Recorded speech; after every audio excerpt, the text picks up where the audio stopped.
We connect an air tank. Scents like mint and lemon were used to trigger a fear response among the participants. While they were awake, they received mild electric shocks while smelling a specific odor and looking at a picture.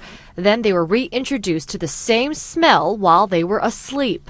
What's nice about our findings is we can use odor in a very specific way during sleep and basically administer it without the patient being aware. Dr. Jake Gottfried, a neurologist at Northwestern Medicine, led the study. He said repeated exposure to the scent while sleeping led to a decrease in fear. They figured that out by tracking brain waves along with how much the person sweated while asleep. There's been a decline in the strength of that original fear memory. So by basically repeatedly presenting this odor in sleep without further shocks, we're able to create a kind of safe memory.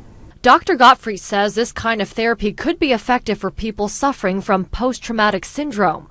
War veterans or people who had been in a war-torn area and there are certain smells, gunpowder, smoke, things like that. That would be a neat way of trying to reduce the strength of those fear and anxiety-based feelings. But when it comes to phobias like fear of spiders or heights, that can get tricky because a treatment uses odors to stimulate a fear memory. It's clear that smells have this kind of privileged access to memory and emotion systems during sleep.